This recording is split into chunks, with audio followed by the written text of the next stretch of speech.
ভুটান ও Singapore ম্যাচকে সামনে রেখে আবাসিক ক্যাম্প শুরু করেছে বাংলাদেশ জাতীয় ফুটবল দল।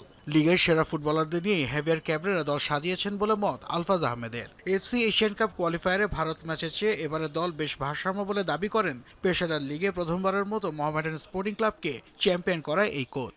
গত ইন্ডিয়ার এগেন্স্টে যে টিমটা খেলেছে তার চেয়ে অনেক বেটার, যেহেতু আমাদের দুইটা প্লেয়ার আরও আসছে, সমিত সোম এবং ফাহমিদুল। তো এখানে কোচ কীভাবে ইউজ করে এটা দেখতে হবে আমাদের।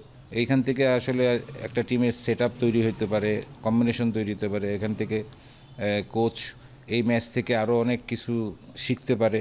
মোহামেডান থেকে জাতীয় দলে সুযোগ পাওয়া জাহিদ হাসান শান্তর বিষয়টিকে ইতিবাচক হিসেবে দেখছেন আলফাজ আহমেদ। তবে সাদা কালোদের এবারের বিপিএল এ চ্যাম্পিয়ন করার পেছনে অন্যতম মেহেদী হাসান মিঠুর জায়গা পাওয়া উচিত ছিল বলে মনে করেন তিনি। শান্ত তো খুবই এক ভালো প্লেয়ার, আমাদের ক্লাবে 3 বছর ধরে খেলছে। আসলে সে বেসিক্যালি স্টপার ব্যাক খেলে। আমার টিমের হয়তো রাইট ব্যাক কিছু সমস্যা ছিল, যার কারণে তাকে আমি রাইট ব্যাক খেলাইছি এবং দুইটা পজিশনে সে খুবই ভালো খেলোয়াড়। মিঠু তো অবশ্যই ন্যাশনাল টিমে সে খেলছে, পরীক্ষিত খেলোয়াড়। মোহামেডানে এই বছর চ্যাম্পিয়ন টিমের স্টপার ব্যাক, ধারাবাহিকতা খুবই চমৎকার ছিল। আমার মনে হয় যে ন্যাশনাল টিমে তার ডাক পাওয়া খুবই জরুরি ছিল এবং ডাক পাওয়ার মতো সে খেলছেও।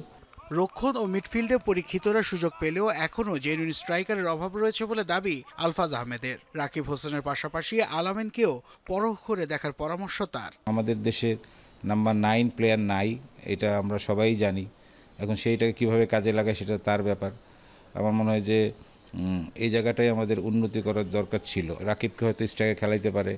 সো জেনুইন স্ট্রাইকার আর রাকিবের মধ্যে ডিফারেন্স আছে। অপশন যেহেতু নাই এবং আলামিনের পারফরমেন্স ভালো, কোচ তো তাকে অবশ্যই পরীক্ষা করা উচিত। হামজা শমীদের অন্তর্ভুক্তিতে লাল সবুজের শক্তি আরও বৃদ্ধি পেয়েছে বলে দাবি মোহামেডান কোচের। সঠিক পরিকল্পনা ও পরিচর্যায় আরও এগিয়ে যাওয়ার প্রত্যয় কোচ আলফাজ আহমেদের। নাসিফ শুভ, যমুনা স্পোর্টস, ঢাকা।